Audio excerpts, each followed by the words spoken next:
Good morning, everyone. Pastor George here. What a great day. 6:40 right now. I actually love getting started early, and I'm jazzed about this one because, again, it's just one of these topics that I get to combine a lot of things I've studied together to hopefully make a video that's compelling. Um, without further ado, let's just get right into it. Last night I went to see a great movie. I would highly recommend it for anyone who's mature enough to watch it. But it's called The Iron Claw. And here I'll pull up the image of it from that I pulled from Google or whatever. Iron Claw. It stars Zac Efron in the main role, and it's about wrestling, which is not something like professional wrestling, like WWE, that type of thing, which is not something that um, I'm super duper interested in. Like, it's not like my cup of tea. I wasn't allowed to watch wrestling growing up, which, like, now I kind of understand why, like, years later or whatever. But I did play the video games. I liked the video games a bit when I was a kid, but never got super into it like some people do, which is, fine if you like wrestling, no problem with it. All I'm trying to say is that, like, the subject material of the movie was not something I was familiar with. It's about a family in wrestling and the Von Erich family, which maybe if you're into wrestling, you recognize that name. I had never heard of them before this movie, so just goes to show my ignorance in this area. But it was a really good movie, right? Even about a subject matter that I normally don't care about, I found very compelling, and so I would really highly recommend it. And, like, when you see, for me, Zac Efron starring in drama movie, you don't necessarily think, like, oh, like, he's going to be really good, because all I have to think about Zac Efron is High School Musical, and he's matured quite a bit since then, and he gives a great performance in this movie. Really, everyone does. All the main cast members just do a phenomenal job here, and you can tell and pardon the pun, but, like, they really left it all on the mat, out there, and it's really cool to see. So if you are into, like, drama, um, or anything like that, I think it's definitely worth seeing Iron Claw. So I'm not going to spoil anything, other than to say that I went to see it with someone who was really into wrestling, and not a Christian. And this movie led to awesome discussion in the car ride back about God and his role in the world, because this movie is a tragedy. Now, tragedy is an interesting thing to think about, right? Because normally when we think about tragedy, we think about sad things, right? That's what it means to us now. Um, but when it comes to movies, or plays, which is where we're going to talk about the history of tragedy a little bit here, and kind of the idea of tragedy, it has a certain meaning, or a goal, like a change in the characters and things like that. And today we normally think about it as being sad, which in this case, in this movie, it is. Like, there is a shimmer of hope, of light and goodness at the end of the movie, but really, like, the majority of the movie is sadness. I think we get this idea mostly from Shakespeare, because we think of Shakespearean tragedies, right? Like Othello, or Julius Caesar, or Romeo and Juliet, right? Where it ends on a downer. um, and so all this is just to say is that this movie's worth watching. It doesn't end completely. It doesn't end on a downer, but it is a sad movie. But it's really good, even if you're not into wrestling. But that caused, like, him to ask me questions. Right? He was like, "Well, you're a pastor, so, like, because in this movie, religion plays a part." One of my negative things that I have to say about it is it's clearly an important part of the story, but it's not really given a lot of time. People kind of just mention it offhand. Nearly all the characters do, but it never is really explored. And I really would have loved if this movie did explore that angle. Of course, that's my own bias there, but I think because it's brought up so much, even in the trailer, if you were just to watch the trailer, um, chances are they're going to say a line that has to do with God in it, because that's the trailer I saw. I know that there's usually a few, but different ones. But all that's just to say is that I would have liked them to flesh that out more. So he was asking me, because the characters in the movie talk about, well, God wills this or doesn't will that. Like, is that true? Is that what you as Christians believe? And so it led to a really good discussion about that. But of course, that leads to, well, in areas of sadness, how do we understand God's will in that, and in tragedy and things like that? So, what I wanted to talk about real quickly is tragedy. So, first, I want to start with this guy who, if you like looking at ancient sculptures or whatever of people's heads, I was going to say ancient busts, but that seems a little inappropriate, so even though it's true. If you like looking at ancient sculptures of guys, right, this is one that you'll probably recognize. This is Aristotle. Aristotle, famous Greek philosopher, student of Plato, who is a student of Socrates. Aristotle, the teacher of Alexander the Great, the founder of Aristotelianism. I don't know if he would have thought of himself that way, but that's certainly how we think of him. And probably one of the most important philosophical minds to ever exist. And his roots, or rather not his roots, but his tendrils, right, his branches can be found all over our culture. From the sciences, just our view of sciences, because what separates Aristotle from those who came before him was the focus on material versus the spirit, which is really something that categorizes Plato quite a bit. But Aristotle is all over the place in terms of his influence. At my house, I have the complete works of Aristotle, these two big, thick, blue volumes of all of his work, and he writes on everything, right? Not just philosophical things like the metaphysics, but also on biology, and for our purposes today, on poetics. But what he kind of means by that is drama. He also writes about drama and what the role of plays are. And in Aristotle's view, and this is generally shared among other Greek thinkers, is there's really only two types of drama that you have. Well, I guess three, but I mean, yeah, the third one's kind of a joke. So we'll just broadly categorize it as two. First is comedy, so something to make you laugh, basically, and the second is tragedy. And usually you see this, like, if you want to see like the impacts of just this type of thinking, you go to any sort of movie theaters even have this, but plays, like any sort of amphitheater, you see the two masks, right? The sad and happy masks, the smiling and the laughing one and the sad one. All of that goes back to this idea that there are basically two forms of drama, and it's comedy and tragedy. And I think that is because basically tragedy in the Aristotle's view, as we're going to see, is basically everything that isn't comedy. So is that a fair categorization?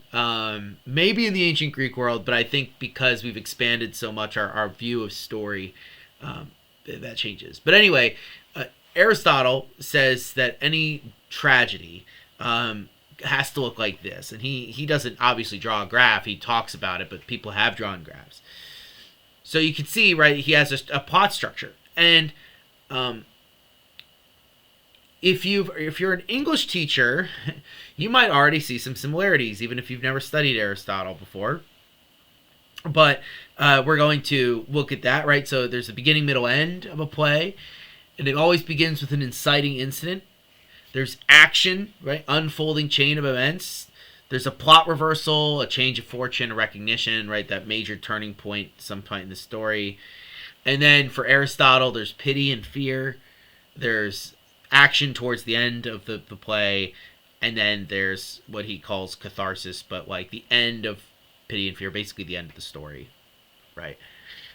Kind of where there's a resolution, whether good or bad. And Aristotle actually says that I don't think he was that fun of a guy, because he basically says that all good stories, in his view, like if you want to write a better play, granted, this is a guy who never wrote a play. As far as I know, he probably did. Maybe he did. I'm not sure.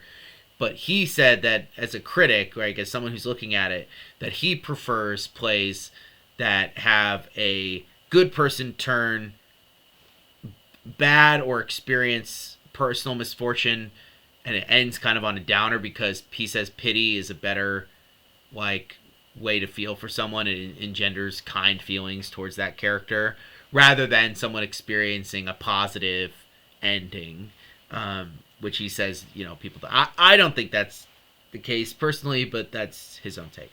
So this is the Aristotelian tragic plot structure that someone on Wikipedia put together, but it is good. Now, when I saw this, right, when I was learning about this, I was like, oh my gosh, this is exactly what I was taught. And maybe you were taught too, but you just never thought about it, because I remembered my, second, third grade class on English, and we have to write stories, or we have to learn about story structure.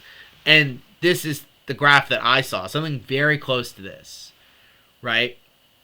Maybe you saw this as well, right? So you have like setting, you have the problem, you have the climax, and the resolution, the following action, right, that gets you there.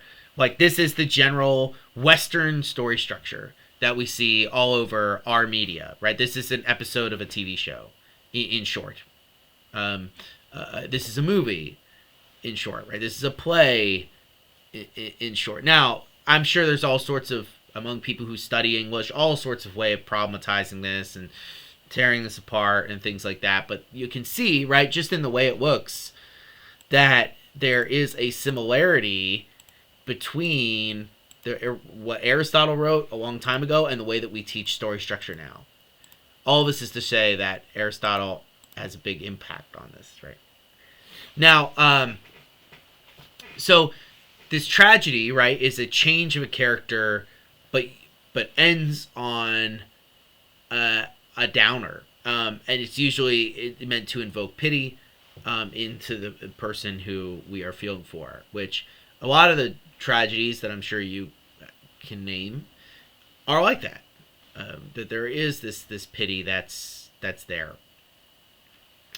Now, for our Bible lesson, because this is going to lead into, right, like this idea that, hey, there's a tragic ending for a character, and how do we think about God's thinking about that? Because the reason that I care so much about story and plays, and I think we all do, in books or video games or whatever you engage with that tells stories, is because we're living in one.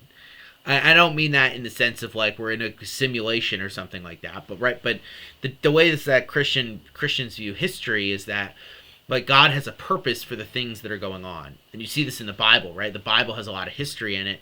And the reason it does have that is to teach us that God is working, that things are still happening, right? That there's a purpose and a point to things, right? Even the fact that we would say there's a purpose and a point to something means that there is some greater narrative that is going on. And in the Christian worldview, right, that's God's narrative. The one he is talking about redeeming the world. And that we're a part of that, and that we help work alongside him in this narrative, which is awesome and beautiful. And I think that's kind of what separates definitely the Christian worldview from other worldviews that aren't a lot more loosey, like Buddhism, for example, would not have that type of view of the world. I think maybe I'm wrong. If you're Buddhist, you can email me. My email's in the description. All this is to say, though, is that that there is a end, right? An end in the Christian worldview is the coming of God and the kingdom of heaven, that it comes to earth, right? New heaven and a new earth.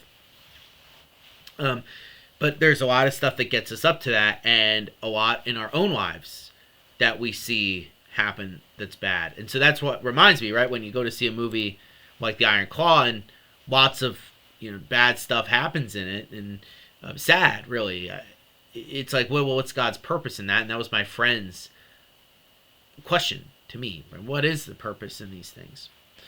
So I wanted to talk about what I consider one of the greatest tragedies of the Bible, and in not only Aristotle's view, because even though this is history, right, it's still our lives form these sorts of patterns in them ourselves, right? The reason that we can look at someone like Othello is because we've seen people we know make bad choices and fall and things like that, right? And so they mirror real life. So, one of the biggest tragedies in the Bible for me is the tragedy of Saul. Because Saul is a character that is built up as a great man when you first meet him. It really is. It's a young man, a teenager or maybe in his early 20s or something like that, who over time ends up kind of falling apart. And even though he's the first king of Israel, he's not really ever remembered as such unless you really know your Bible. He's not among the two kings that most people can name, even non-Christians, right? David and Solomon, as kings of Israel. Instead, he's not written off, but he's forgotten, and he's seen as a negative character, which I mean he ends up kind of being. But it wasn't, it didn't seem that way at first. Didn't seem that his life would take that path. So Saul is chosen by God to be king of Israel. He's the first king of Israel. And he's the one who begins to lay a lot of the groundwork that really David will finish when he becomes king. So this all takes place in the book of Samuel, 1 Samuel.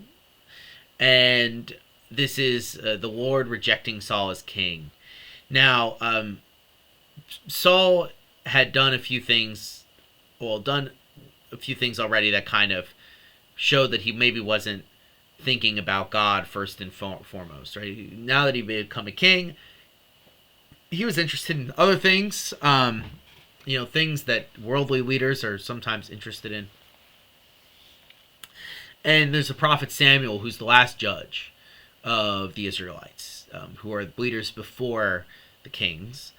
And he is also a prophet and the one who God had anointed Saul. I bring this up because this is all going to be important. So we're going to show the downfall of Saul. We're going to talk about how that happens.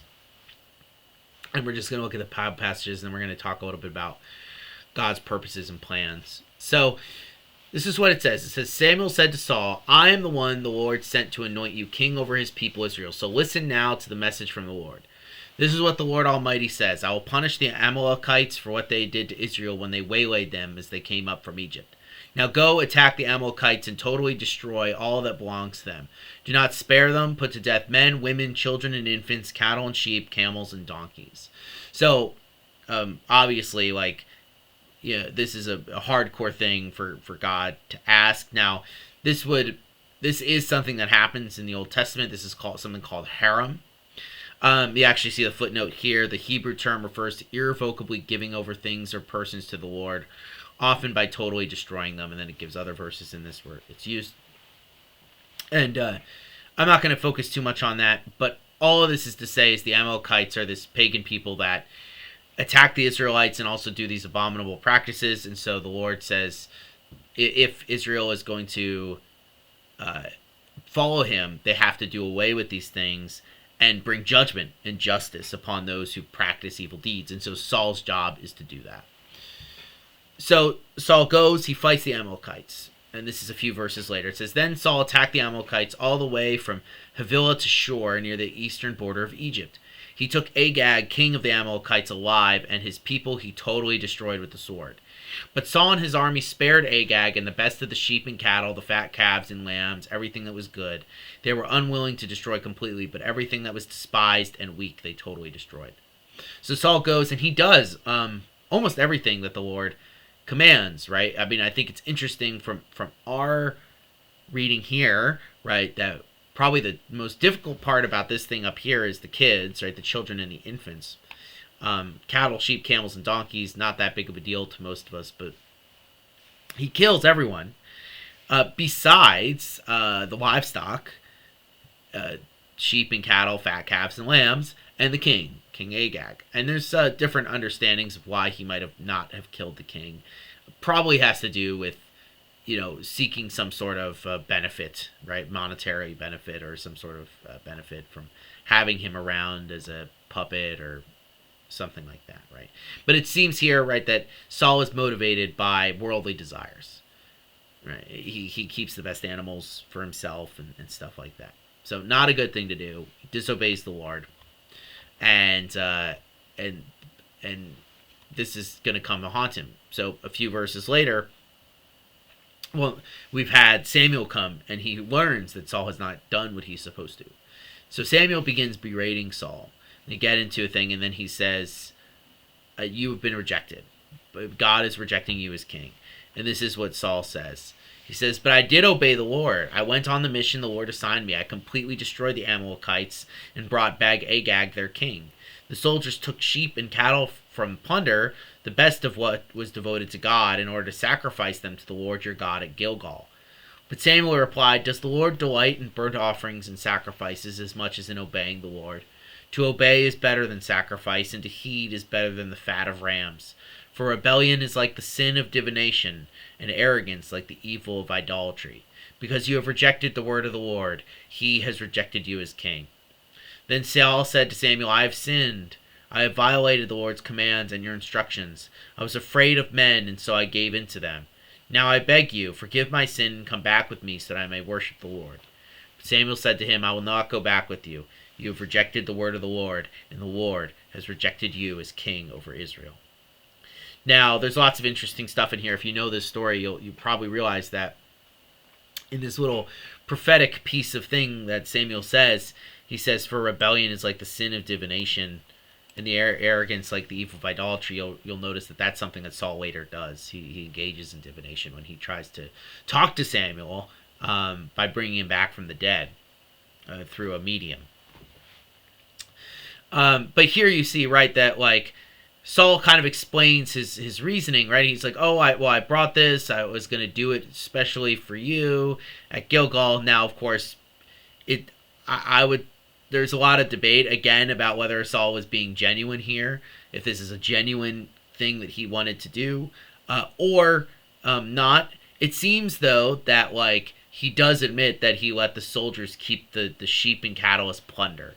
He's like, but after we gave the best stuff to you, we kept this stuff. Now, the story kind of proves itself that that's not the case, right? They keep all the fat stuff and the good stuff for themselves, and they get rid of everything else. So, but he admits he's wrong, and there's a lot of interesting things in this story, right? Like, why does the Lord forgive Saul? Why doesn't he, right? If we're talking about forgiveness, God is always forgiving people in the Old and New Testaments. Why doesn't he forgive Saul?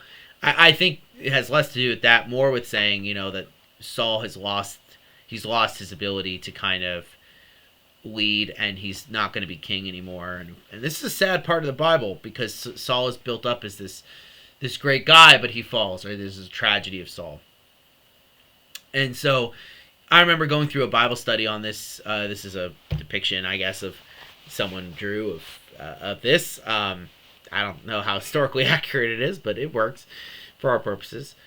I remember going through a Bible study on 1 Samuel with some guys in seminary, and we got to this part, and we all have very different interpretations of kind of why God would do such a thing. And especially another guy in the group really felt a lot of pity and for Saul, which I think is right. I think you're supposed to feel that in some way, because it's tragic to see someone who had so much going for them lose it. And then downward spiral. So Saul doesn't just become not king. He actually remains king for quite some time after this. David is the one who will be anointed by Samuel. David will kind of grow up in Saul's court. I'm sure you remember that. He's good friends with Saul's son. He ends up fighting Saul in a civil war, and then Saul is killed by himself. He takes his own life, and in order to avoid being killed by these enemies of Israel that he's fighting at the time. And then that's how David becomes king. And it's sad. It's a sad end for Saul, and Saul only continues to go downward over time, and it's tragedy, right? It would be a tragedy, a great tragedy, to be making into a movie or something like that, if it can be done well, of course. So the question is why do things happen this way? And this is, of course, applied to our own lives, right? Or to the lives of the Von Erich family from Ironclaw, right? Like, why do bad things happen, and God's purpose is in them? And I don't want this to be a theodicy thing, but I think, like, it does attach, like, I don't want to change subjects completely because I want to focus on kind of the human element here and not just go into philosophical whys and things. But I want to talk about, like, how Christians view these things and God's purposes and sovereignty in them, because ultimately in the tragedy there is a hope, right? There is that hope that's there at the end in the Christian view. So I have two passages. I have one from Lamentations and one from Ephesians, so Old and New Testament. And so this is what Lamentations, which is a book all about, well, lamentating about the fact that Israel has been destroyed and been carted off to Babylon. So, really bad thing happened. This is what the author says. Who can speak and have it happen if the Lord has not decreed it? It is not from the mouth of the Most High that both calamities and good things come. Why should the living complain when punished for their sins? And then in Ephesians, Paul writes, in him we were also chosen, having been predestined according to the plan of him who works out everything in conformity with the purpose of his will. So these two things are getting at the same idea, right, in different ways. The first one, Lamentations, is saying that all this happens because God has decreed it, right? The reason that Israel got attacked and destroyed and sent away to Babylon is because God has decreed it. There's not anything you can do to stop it, right? One of the main themes in this movie is that, maybe if you get bigger or stronger or whatever, you'll be able to stop these things from happening. But that's not the case, right? Things happen. And that's what Lamentations is saying. Unless you are the Lord, you can't decree what's going to happen. You can't say this is what's going to take place and this was not. So both of these things, calamities and good things, come from the Lord. He's in control. Now, that's the kind of tragic narrative, and that's not the only thing that Lamentations says happens. It does give positive end goal, but I really like what Paul says in Ephesians 1, right? Because he says, we were all in him chosen, predestined to the plan of him who works out everything in conformity with the purpose of his will, right? Everything that's going on is part of God's purpose and will. The good things, the bad things, the in-between things, right? The tragic downfalls, the great triumphs, all of that is within God's plan, and it seeks to glorify him in some way, right? We don't know how that shakes out a lot of the time, and this is what I was trying to say. It's like, you don't really know the positive effects, which we believe that there are, from all of these negative things that happen for years and years and years later, right? And I think that we have to remember that, because the thing is that we're not God, and we're not going to understand all the things that are happening around us, right? We're located in specific times and places, and we can only see inside our own heads. And even then, right, we can't even know that our perception of things is always the correct one. And so I think that, like, what tragedy reminds us of, right, what this story structure, what dramas and things call us to remember, is that it's usually out of our lack of control or our trying to grasp it that things kind of fall apart. And that it's in our response that characterizes how we are going to act, right? The way that Saul acts is not the best in response to something that falls to him. The way that we've always acted has probably not been the best. But, like, the good news of Christianity is, even though we don't always act the best, right, we know that God covers that up. He enables us to do better, and he has a purpose for it. So we're not able to just be like, we don't have to focus on the evil of the world when we actually have a positive image of what's coming. It's not just this unhopeful ending. but rather one with a lot of hope. And I think that's mirrored in this movie, and in a lot of other things that we engage with, right? In a lot of our story structures.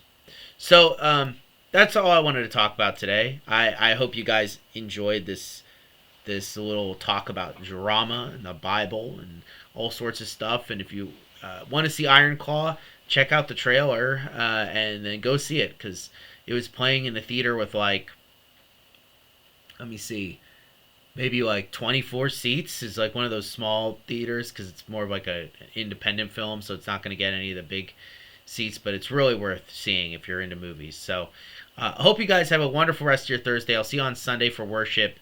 Peace out.